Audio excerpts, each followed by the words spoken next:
Welcome back to Power and Soldier King. Hey, And Near Death to Life. Near Death to Life. I'm Gregory Roberts. I'm Jerome Green. What would you like to talk about today? I want to talk, let's talk about race a little bit. Okay.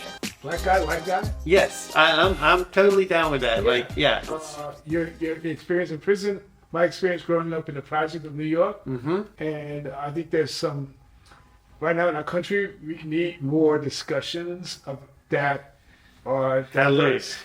And I really, it's really sad to me that people only want to talk to people that think like they do. Echo chambers. Yeah, like, why do I want to talk to why do I want to talk to myself? Right. I want to find out, I'm very curious, like, why do people think the way they do? Why do they see it? And guess what?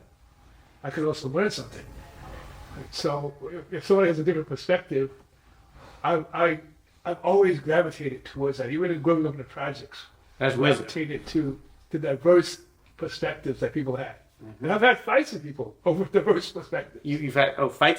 Like physical fights? Physical fights. Wow. Right? Yeah, happens. But some of those people became my best friends. There's a line from the Matrix that says, you don't really know a person until you fight them. Exactly. Yeah. So, let's talk about that. I'm curious, from your perspective, we were talking offline earlier about being in prison. Yes. And that experience. So let's share that. Yeah, like I said, before prison, I did startups, tech startups in Silicon Valley and things like that. And most of my business dealings were with white males. Mm. There wasn't even females in the executive boardroom. It's just that's how it was for the most part. And so being thrown into an incarceration environment, and I was in many of them, along my journey to prison, was a very racially diverse population. And as we talked about, it was probably like 40%, I'm just guessing here, but based on my experience, like 40% black, 30% Mexican, 15% white, and then Asians and natives, things like that. And there's not so much in jail, but in prison, everything's organized by gangs. And the gangs, the first organization structure of the gangs is the race. There's like the black gangs, the Mexican gangs, and pretty much the whites are one gang because we're a minority. Mm-hmm. Yeah. And at the same time, so there's conflict there. At the same time, like, we're all smashed together, in very small areas. Like, we'd have 128 men and pretty much in a room the size of a little larger than a basketball court, with little cells on the side. So we had to get along, and we did get along. And as to your point, I had friends from all the races, because I really tried to there's bad people in there, but there's also very good people in there. Mm-hmm. And I just tried to align myself with people I respected, and could, chop it up with. Mm-hmm.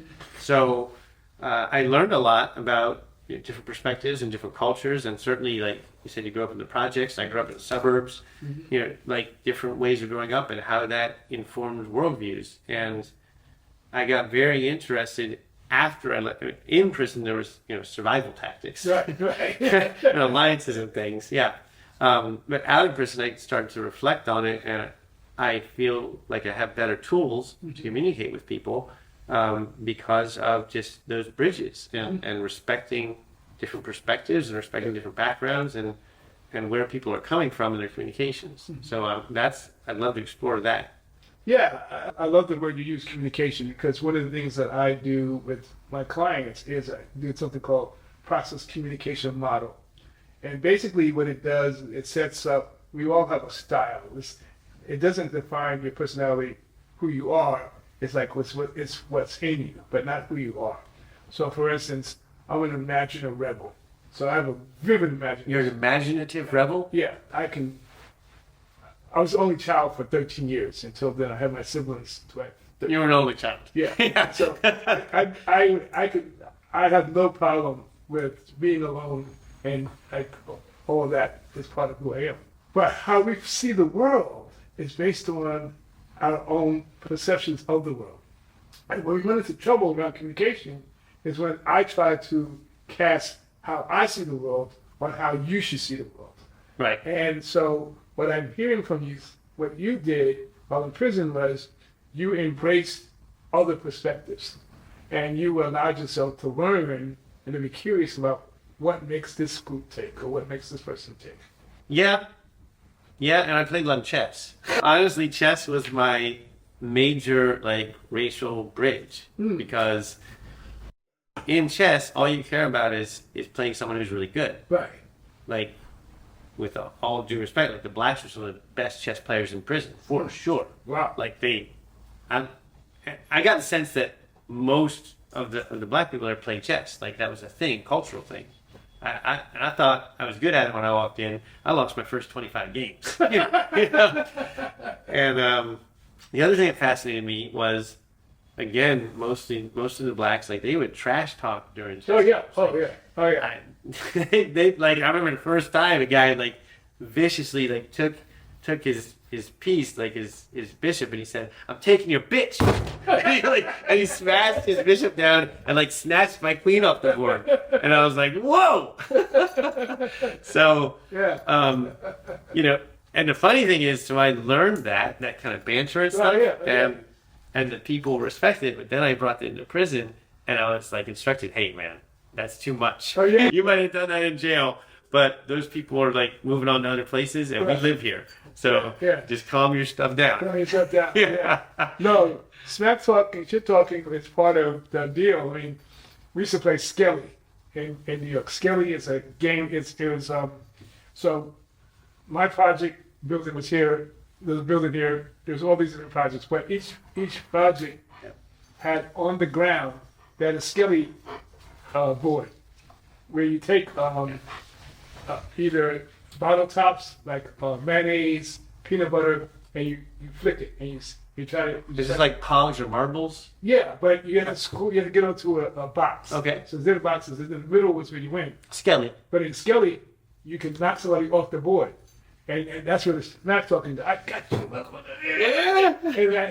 And we played Skelly for hours. Yeah. And really, it was the Skelly was just only a method of us talking smack to each other. I love the smack talk banter. It's in the Skelly. So, but I'm interested. I'm curious about this. Because of your resources, because you had people in your corner, if you would have been a black bank robber, do you think you'd have been different? Would you have been sentenced differently? Yes. Okay. Yeah. Talk about that.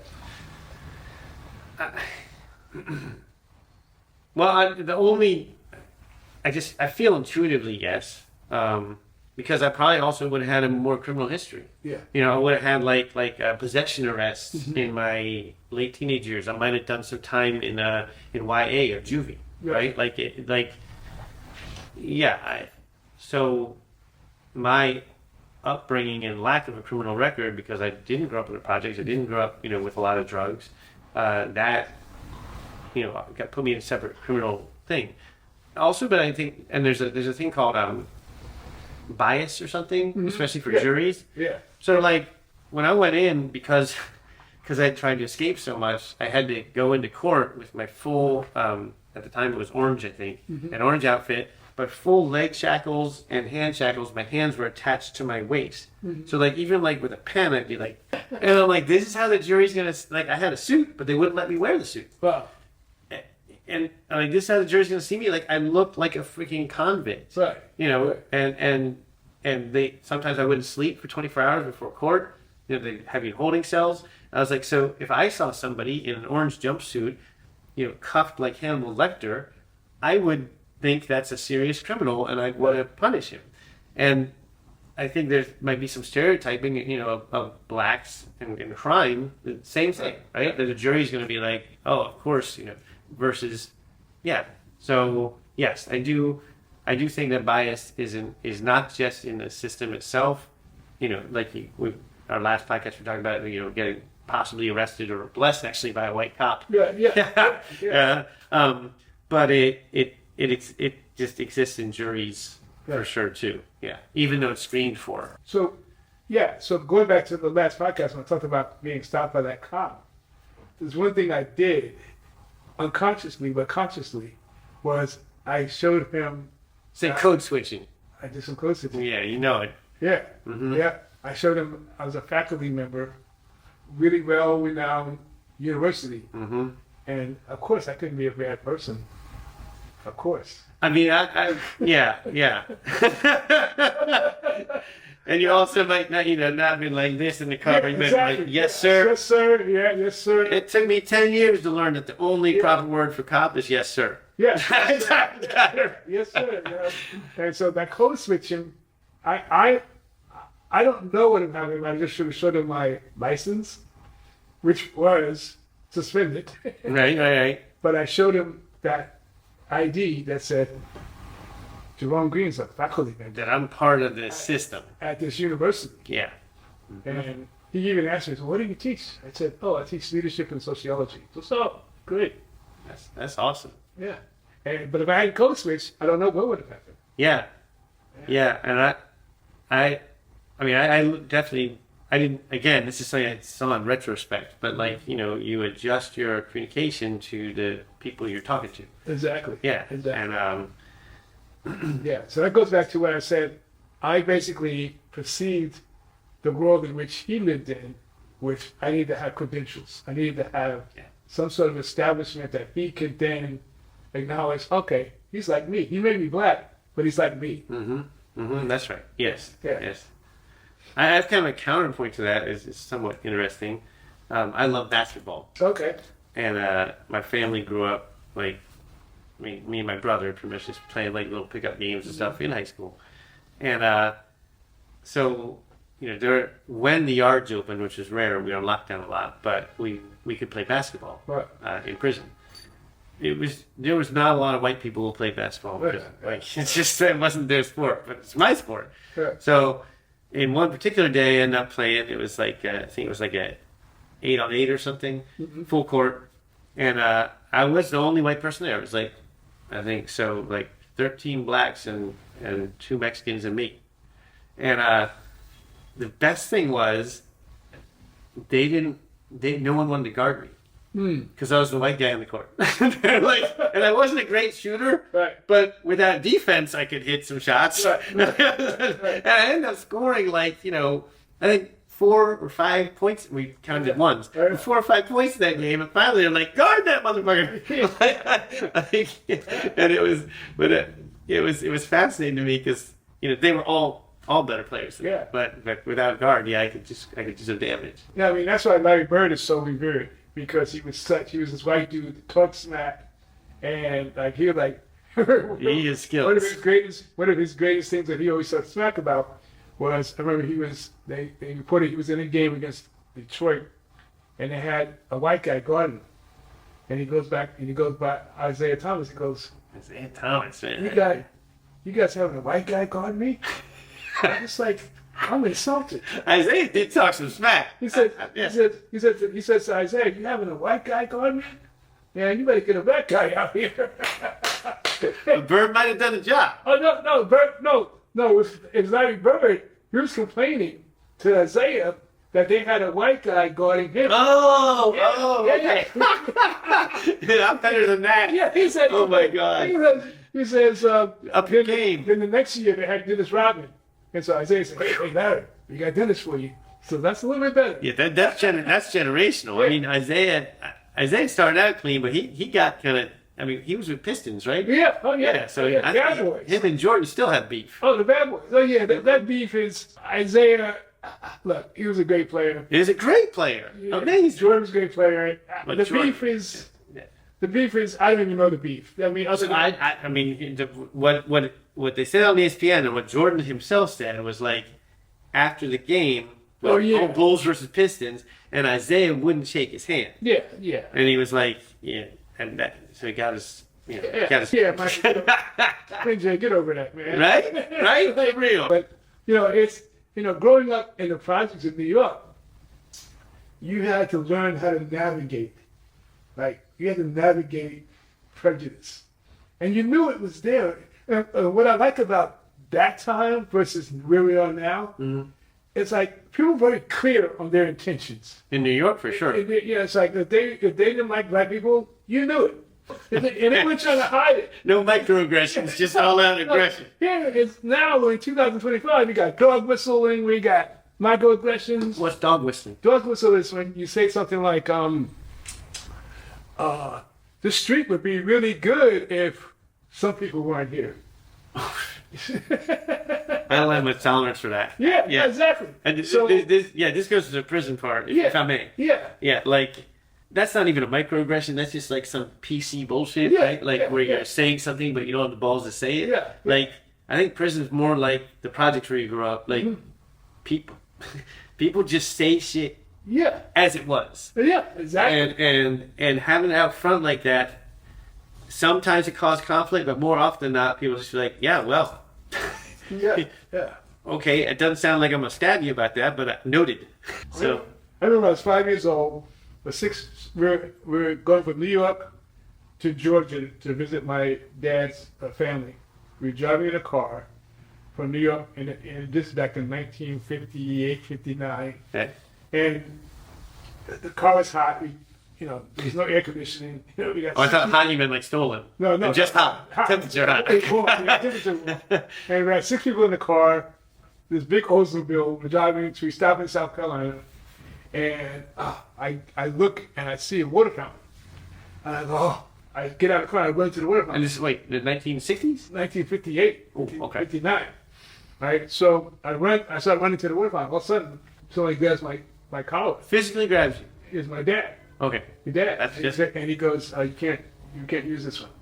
And I go, what do you mean? Because you got to go around the corner. So we go around the corner, and there's this dirty water fountain that, is for Negroes only. And dude. And so that was like, wow. And I can remember, I reflect back on it. My dad was heartbroken that his son had to experience this. You've seen that whole journey. Yeah, that whole journey. So this whole thing that we're in now, 2025, it's like, no. We crossed the river. Yeah, and it's like, there's something I appreciate about that time period, it's the intentionality. It wasn't hidden. It wasn't bifurcated. And also, so you also knew everybody knew what had to happen. Right. Like it was like clearly it was messed up, and it was a legacy of the 1800s, and Right. And so now it's much more subtle. Yeah, and it's funny when I talk to people. I have some people that I talk to. I'm a golfer, right? I golf. I like to golf. And so I golf with people from different backgrounds and different perspectives, very much like a project. So the couple of guys that I golf with that are politically different. But I enjoy golfing with them. And when they get too rambunctious or I don't want to hear it, I just tell them to stop, shut the fuck up. I'll be real close and say, shut the fuck up. I don't want to think about that. And they do. And you don't get punched in the face for that? No. Because they know I'm serious. Like, I don't want to hear it. Mm-hmm. I like you. I don't like your politics, but I like you. So that's who I'm talking to. I'm not talking to Sammy, this guy. I'm talking to Sammy, the person.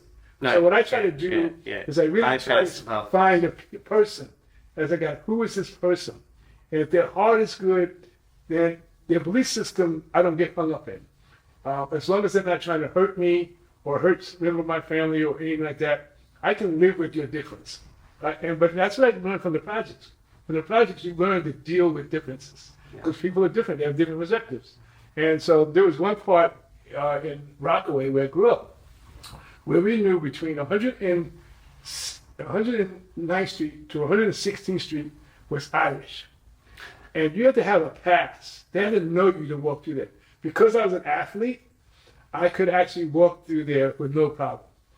Somebody else. Irish immigrants, like first Irish immigrants, feisty. And it was like Irish. Mm-hmm. And so I could walk through there because they knew me from the high school. So they're like, okay, hey, that's Jerome. Okay, cool, man. Hey, how you doing?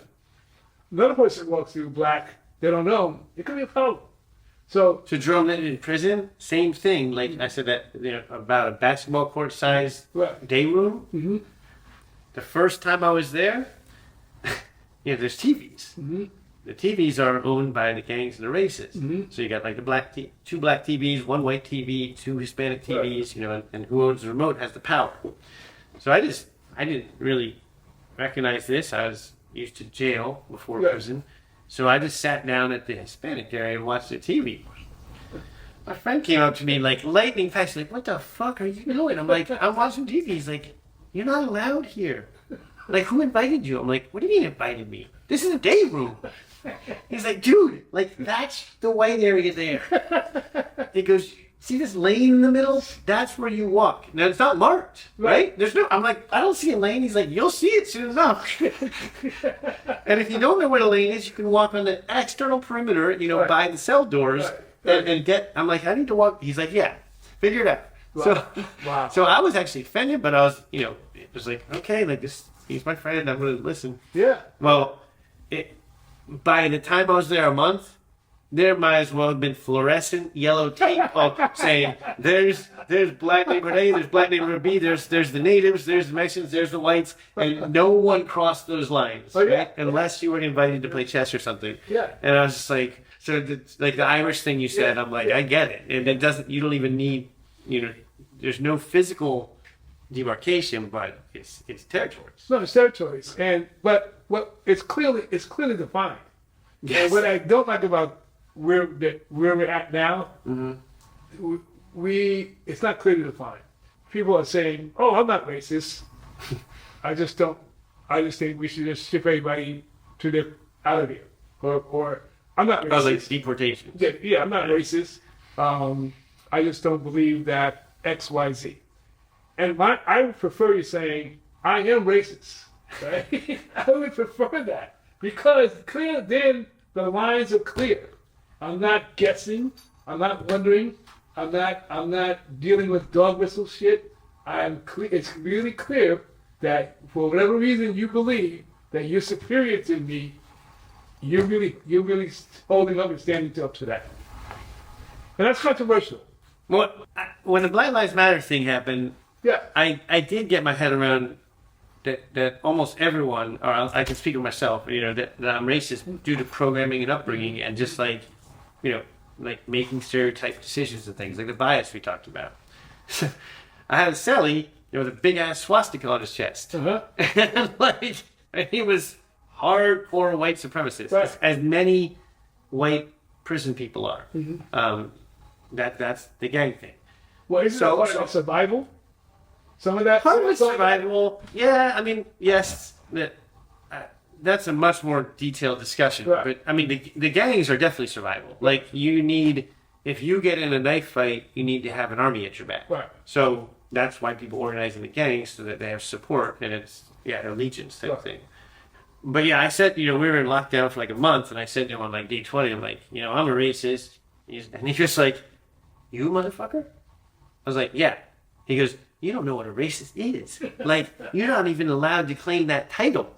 He's like, "You don't have a swastika on you. You've never, like, stabbed somebody of another race. Like, for racial reasons." Right. And I was like, "No, I haven't." He's like, "Then never call yourself a racist again." And so, like, when you say that, like, I get the philosophical part, and, like, I actively combat I tried, like you said, see people for people. Right. Like, yeah.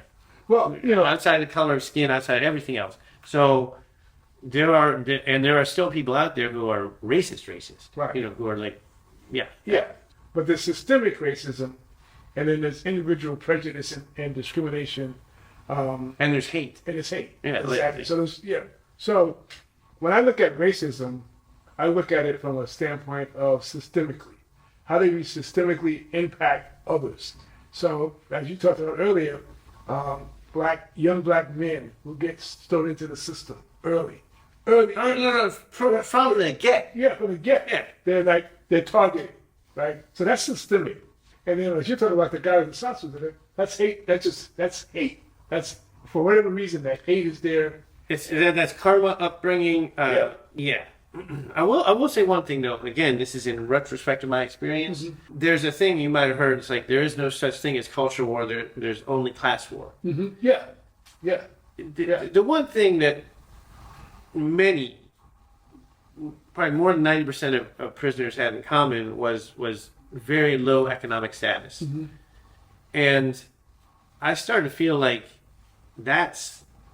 again, I was outside of that realm, kind of looking in, but that is like, there's more commonality amongst poor people than amongst like rich whites and poor whites, or rich blacks and poor blacks. Like that to me was that's really what's going on. And then race is just like a window dressing on top of it that almost causes like very poor white people and very poor black people are in the same bucket. They're getting pressed on in the same way by the system. Yeah. There's a book that was written 40 years ago by a guy named Paulo Freire. He was a attorney by. We're going to put that in the links. Yeah. Paulo Freire. Paulo Freire. He was an attorney in Brazil who became an educator, and he wrote a book called Pedagogy of the Oppressed. Called what? Pedagogy of the Oppressed. The teaching of oppression. Right. Pedagogy. Yeah. And the whole thing is, he talks about that the only thing you learn from oppression is how to oppress. So when you see people oppressing other groups, it's because they've been oppressed, or they've been attacked, or they've been something's been taken from them. It's a great book. It's a very deep book, but it talks about the reason that. Is that like the kid who gets abused as a child goes back to abuse? Mm-hmm, exactly. How do you break the cycle? And you break the cycle through love. Amen. God bless. And there's a truth, right? There's a truth bomb. Yeah, you break the cycle through love, and he says that's very challenging. And so the people love, not fear. Yeah, not fear. And so the people that are in power don't want to give up their power. The people who are being oppressed don't want the freedom that they are seeking. We talked about this from the last segment. The freedom they're seeking requires love. They have to. It is really strange. Right. You have to learn how to love the oppressor to find your freedom. Right. There's it in the Bible too. Yeah. That's kind of Yeah. It's in fact. Yeah. Go ahead. Jeremiah 29:11. Okay. It's that Bible verse. It's a whole section actually. So it's about when the Jews got swallowed up and put into exile. Okay. So they took like, I don't remember how many, it was 60,000 or 600,000, but they took them out of Jerusalem and out of Israel and put them in a prison camp, basically, like 500 miles away. Right. And they were there, and they were essentially, the Jews were the slaves of those people. Mm-hmm. And so there's this, God speaks to them and says, look, you're going to be like this for 60 years. So some of you might die, and your children, but it's all going to be okay. And your job in the meantime is to love your oppressors. Exactly what you just said. Yeah. So I'm reading this in jail. We're getting in fights with the guards. Sometimes we're beating the shit out of the guards. Guards are beating the shit out of us. It's a very conflicty environment. I read that and I'm like, I just started preaching. Like to the tier, right. Like through my door. And I was like, look guys, we got to start treating these guards nice. I said, we treat these guards nice. They're people too. I know you think like fuck the police and all this, but even when we're long gone, they're still going to work here. They have to be here 8 hours a day, right, in this shithole. So let's have a little bit of fun. And I kind of convinced a couple people, and we started being nice to guards. Dude, the food got better. Yeah.